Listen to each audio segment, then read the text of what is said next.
그때에 야훼를 두려워하는 자들이 서로 자주 말하며 야훼께서 귀를 기울여 그것을 들었으며 야훼를 두려워하는 자들과 그의 이름을 신뢰하고 생각하는 자들을 위하여 그의 앞에서 기념책에 기록하였느니라.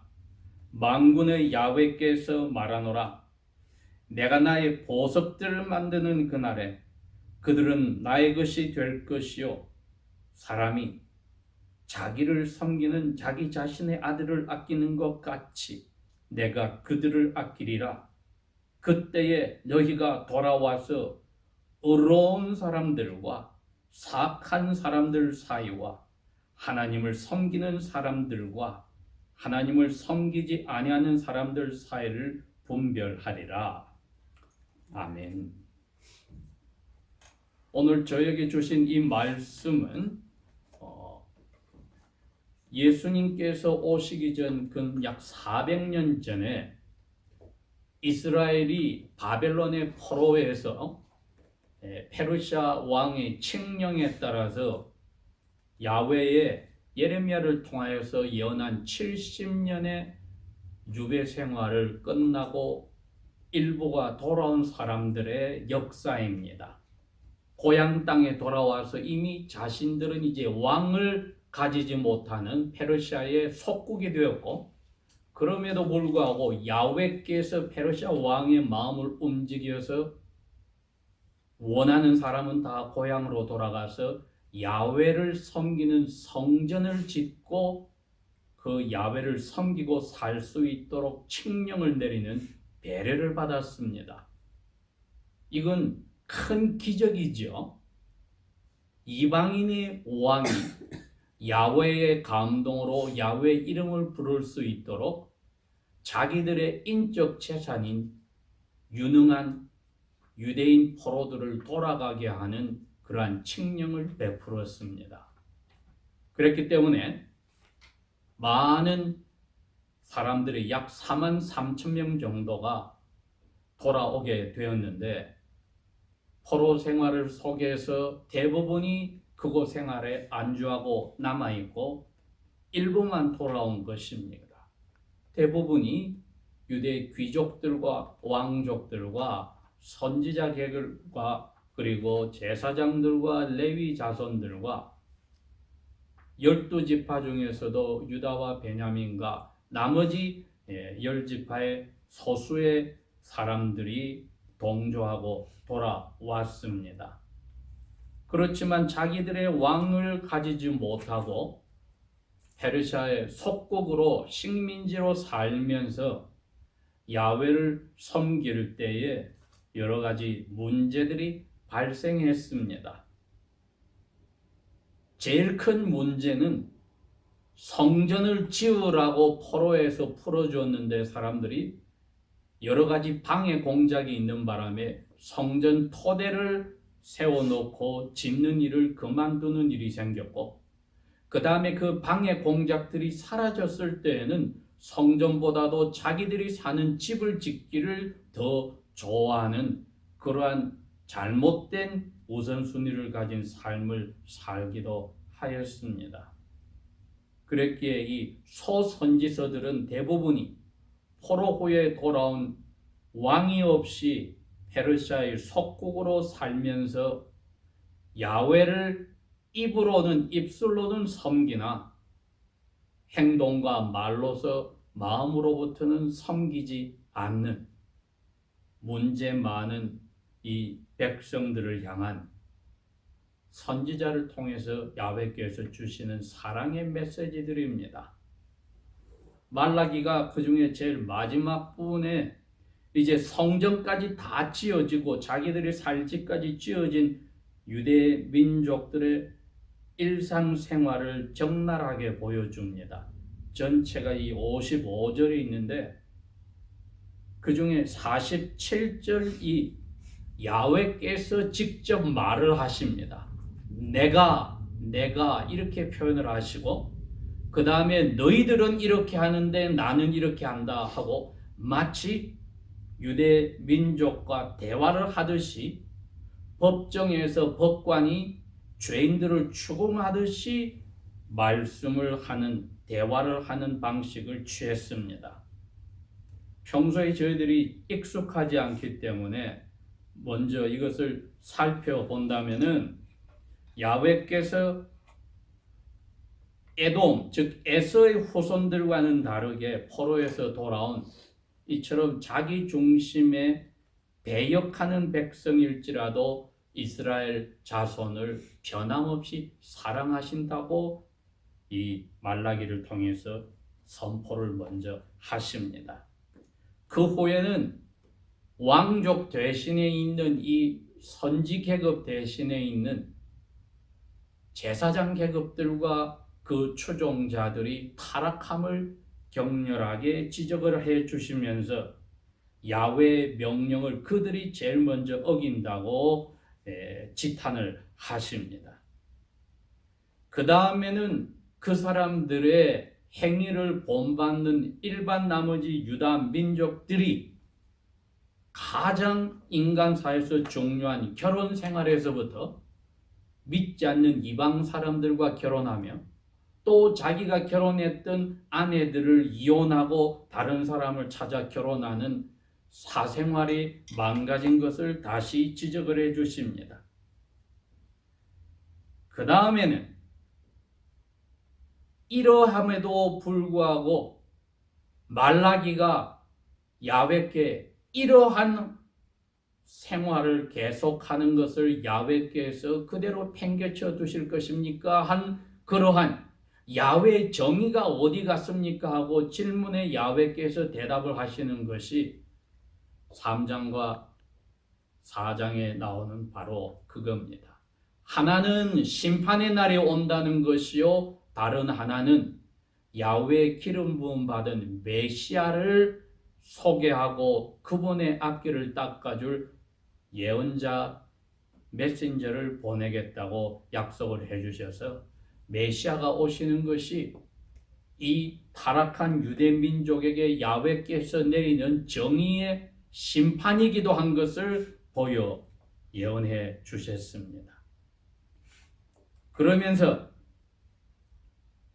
특별히 이들이 이처럼 야훼께 화를 받을 수밖에 없는 구체적인 예를 들어준 것이 야훼의 것을 바쳐야 되는 11조 예물과 여러 가지 예물을 야훼께 아주 성의 없이 바치거나 아예 도둑질하여 바치지 않는 것을 지적을 해 주십니다.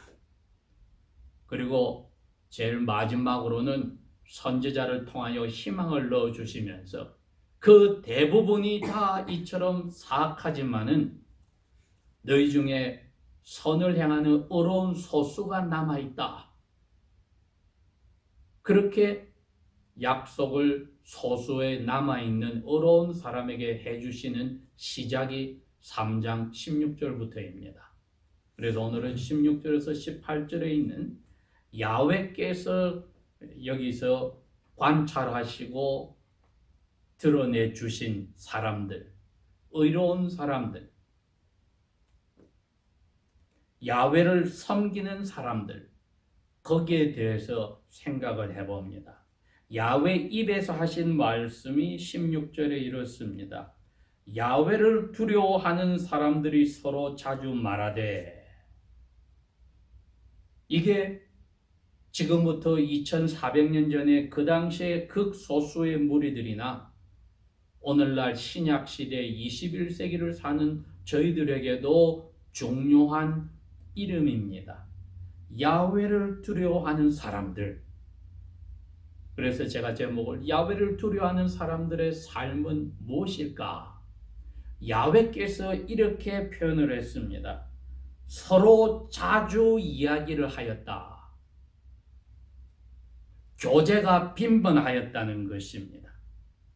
그래서 야훼께서 귀를 기울여서 그들이 교제를 나눌 때 하는 이야기를 들어보니까 서로를 비방하고 서로를 잘난 체하고 자랑하고 하는 그런 헛된 것을 이야기하는 것이 아니라 야훼의 이름을 드러내는 거룩한 언행 심사를 한 것에, 특별히 야훼 이름으로 같이 기도하는 것에 야훼께서 귀를 기울였다는 겁니다.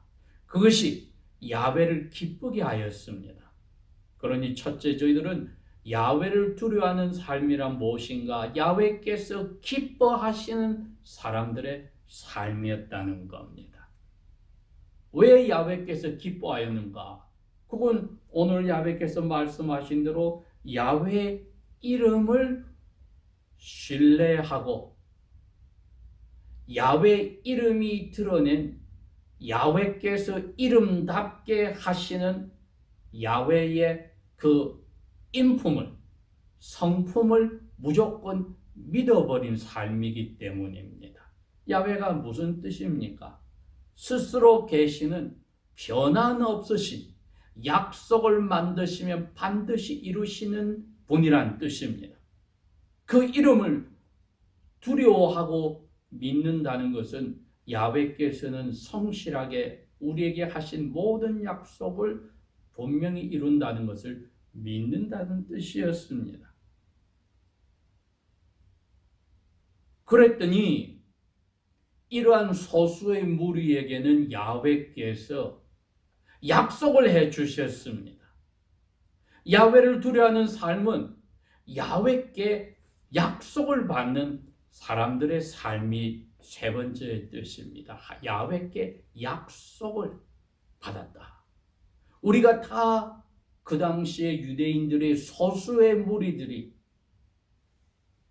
야훼의 음성에 귀를 기울이고 야훼의 말씀을 가르치는 오히려 제사장들과 그 지도자들 계급보다도 전혀 따라가 타락하지 않고 야훼를 섬기는 사람들, 오늘날 21세기로 치면 미국 땅에서나 한국 땅에서나 주위에서나 고지식하고 융통성도 없고 21세기 이 시대 정신에 뒤떨어지고 맞지도 않고, 지금은 포스트 마든을 이야기하는데 프리마든처럼 정근대적인 생각을 가지고 유별나게 16세기, 17세기 종교개혁 때 아직까지 그 전통적인 교리와 가르침과 성경만을 믿는다고 매달리는 그리스도인들, 현대 사람들의 인기가 있는 철학이나 심리학이나 그런 현대인들에게 잘 먹혀드는 그러한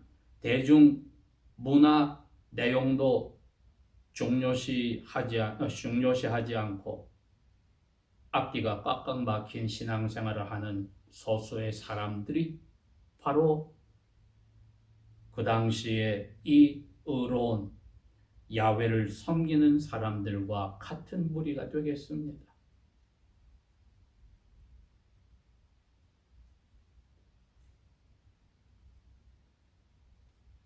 14절에 3장 14절에 이 사람들이 소수로 남아 있을 때 나머지 그 예루살렘과 주변의 유대와 모든 전역에 있는 그 유대인들의 삶은 입으로 이렇게 이야기합니다.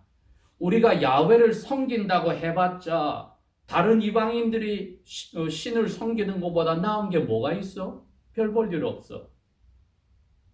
그러니 야훼 명령을 우리가 지켜서 뭐 덕이 되는 게 있어?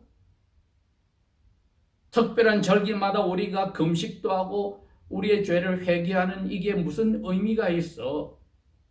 하고 대다수의 사람들은 신앙생활을 그렇게 하였다는 겁니다. 오늘날도 얼마든지 사람들이 하나님의 말씀 속에서 심판이나 저주나 회개나 죄란 글자가 강단에서 선포하기를 싫어하는 무리들이 대부분입니다. 복을 달라고 이야기를 하고 모든 것이 잘 되고 이 세상이 하나님 나라처럼 잘 먹고 잘 사는 것을 강조해 주기를 원할 때, 그 당시에 그런 생각을 하는 사람들에게 야훼께서 나는 너희들이 그런 식으로 나를 믿겠다고 성전에 찾아오면은 성전문에다 못을 박아서 성전문을 닫아버리겠다. 너희들이 그 절름발이 눈먼 것들을 나에게 나의 것이냐 가져온 것을 내가 거절한다. 내가 거지도 아니다고 말씀하셨듯이 오늘날 21세기에도 야훼께서 우리에게 얼마든지 그러실 수 있습니다. 내가 너희들에게 준 명령을 내 아들 예수가 사람으로 가서 순종한 것을 너희들이 사복음서를 통해서 그리고 계시록을 통해서도 서신들을 통해서도 읽고 듣고 하면서 왜 그것을 무시하고 믿지 않는 사람들이 추구하는 마치 이 세상의 삶이 전부인 것처럼 하는 그 세상의 욕구에 동조하여 나를 섬기느냐고 물으실 때 저희들은 야훼를 두려워하는 사람으로 저희들은 그러한 삶에 놓으라고 하며 십자가를 날마다 지는 삶을 삽니다 하고 당당히 주님의 은혜로 고백할 수 있어야 합니다. 이제 주님께서 이러한 야훼를 두려워하는 삶을 사는 그 유대인들의 소수의 무리와 오늘날 하나님의 참된 자녀들에게 이러한 약속을 해 주셨으니 내가 너희들의 이름을 나의 기록하는 기념책에다 다 기록하여 두었느니라. 어린 양의 생명책에 기록되어 있느니라고 계시록에서는 그렇게 예언하셨습니다. 구약시대에도 야훼 입으로 그 이야기를 했습니다. 너희들의 이름을 내가 다 기록하여 놓았느니라. 그게 첫 번째 약속이었습니다. 두 번째는 내가 심판하는 날이 올 때 너희들을 모든 사람들 앞에서와 지금 너희 유다 지방에서 입으로만 나를 섬기고 나의 명령을 순종하지 않고 사랑하지 않는 대다수의 사람들이 모인 자리에서 공개적으로 너희들을 나의 것이라고, 나의 소유물이라고, 나의 아들들이라고 내가 선포하여서 가장 나의 아끼는 보물이라고 내가 선포해 줄 것이다. 이렇게 이야기를 하셨습니다. 그래서 이 두 가지 약속을 하신 겁니다.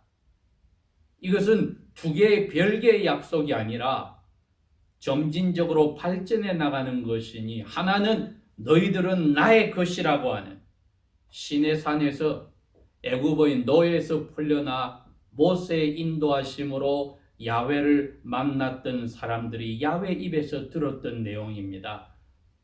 너희들은 나의 아들이요 나의 장자니라. 이 나라는 나의 소유물이니라 하신 그 말씀을 그대로 야훼께서는 근 1000년 후에 이 유대 민족의 소수에게 그 약속을 해주셨고 다시 2400년이 지난 오늘날 우리에게도 이 약속을 해주십니다. 너희들은 나의 것이니라. 내가 가장 아끼는 나의 보배 보물들이니라. 이렇게 약속을 해 주셨습니다. 그게 심판날에 이 세상의 모든 사람들이 모여있는 그 흰 보좌 앞에 심판대 앞에서 그때 그 소수의 야훼를 섬기는 그 믿음의 조상들과 우리들을 모아서 너희들은 나의 것이요 나의 사랑하고 내가 가장 아끼는 나의 보배들이라고 다시 공개적으로 선언하신다고 이미 약속을 해 주셨습니다. 이러한 약속을 받은 사람들의 삶이 야훼를 두려워하는 야훼 입에서 이렇게 정의를 내려준 사람들의 삶입니다. 2020년도 저희들이 두 눈을 뜨고 주님을 만날지 아니면 우리를 불러가셔서 영의 눈으로 하늘에서 주님을 만날지 우리가 알지 못하지만은 이러한 야훼께서 인정하시고 격려하시고 자기 아들을 주셔서까지 우리를 자신의 보배로운 가장 귀한 아들, 딸로 하신다는 그 약속을 생각하면서 성령의 주시는 예수 그리스도의 겸손과 아버지의 사랑으로 가득 찬 올해가 되도록 하나님 앞에 다시 약속하고 은혜에 감사해야 되겠습니다. 기도하겠습니다.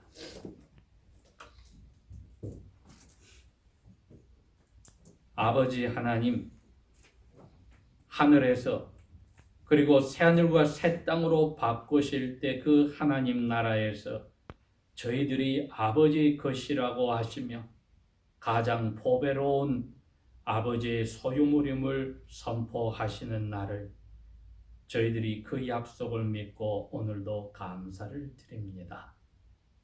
우리의 남은 삶이 2020년으로 끝날지 그 후로도 계속될지 알 수 없으나 야훼께서 인정하시는 야훼 이름을 두려워하며 사랑하며 말씀에 순종하는 또 그러한 사람들끼리 모여서 기도하며 찬송하며 격려의 말을 나누는 아름다운 나날들이 될 수 있도록 이끌어 주십시오.